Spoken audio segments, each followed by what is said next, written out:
Inilah kehancuran Bangkalan akibat serangan udara dari pesawat-pesawat Belanda.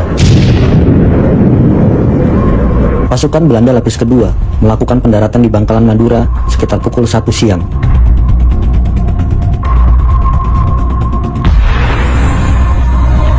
Kedatangan mereka untuk mendukung pasukan lapis pertama yang ternyata kesulitan untuk menguasai Bangkalan.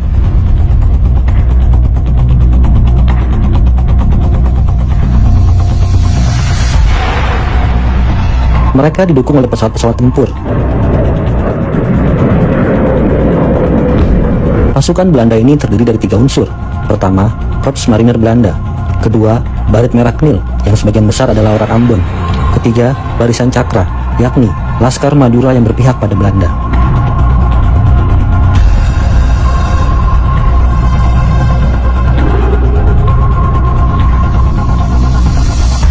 Mereka menyiapkan dermaga dan bekal pelanting sederhana sebagai sarana pendaratan tank dan truk.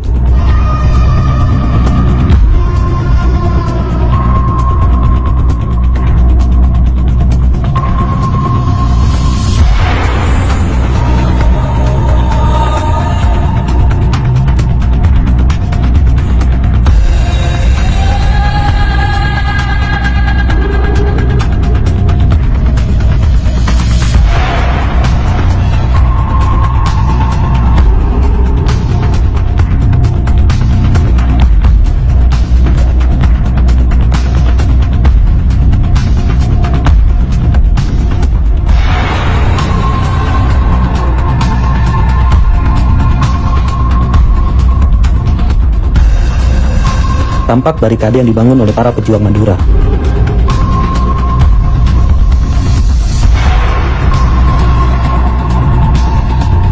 Menemukan ranjau darat yang ditanam oleh pejuang Madura.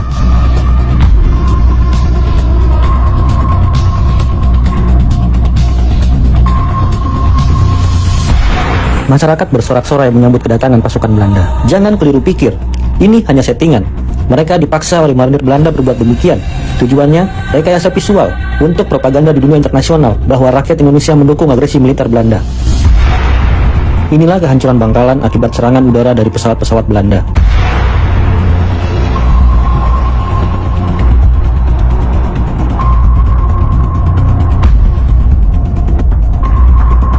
Belanda sudah merangsek ke alun-alun Bangkalan.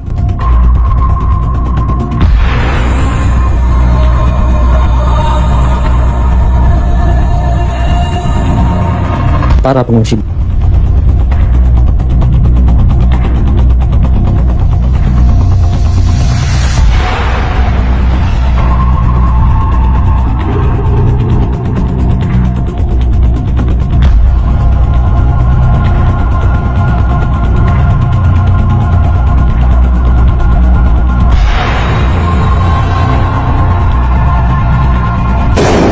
Setelah sukses memporak-porandakan pertahanan Republik Indonesia di Jawa Timur, agresi militer Belanda I mulai menyasar Madura.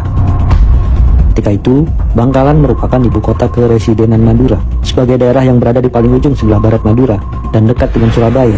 3 hal ini menyebabkan Bangkalan menjadi incaran pertama Belanda dalam usaha menguasai Madura. Pada 2 Agustus 1947, pesawat-pesawat Belanda melakukan pengintaian di Kamal dan Soca, Bangkalan. Sejak itu, pejuang Madura makin waspada. Sementara itu, Belanda menyiapkan diri dengan sangat matang untuk menyerang Madura dari darat melalui Surabaya.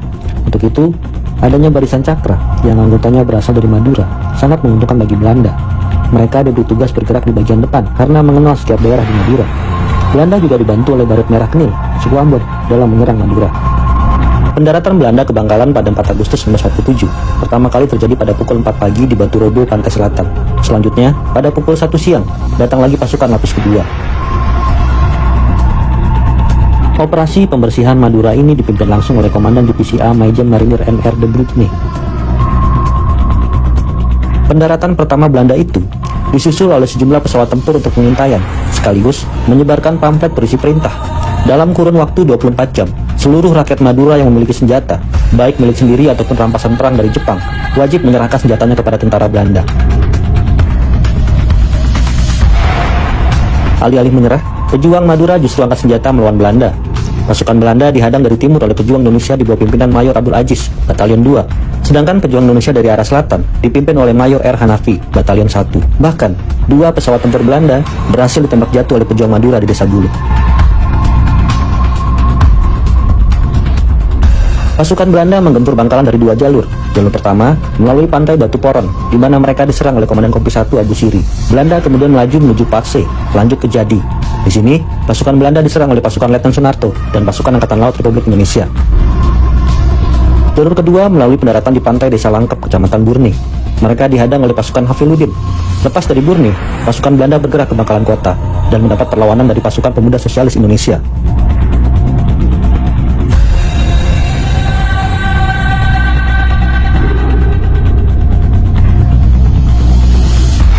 Melihat kekalahan yang terjadi di beberapa wilayah Bangkalan dan sebagian besar wilayah Bangkalan sudah dikuasai Belanda, Komando Sektor 1 Bangkalan memerintahkan semua anggota militer, tentara Republik Indonesia, dan pasukan kelaskaran lainnya yang tersisa untuk pergi ke Arobaya dan Desa Karangduwek yang dijadikan sebagai daerah pertahanan yang baru sebelum dikuasai Belanda.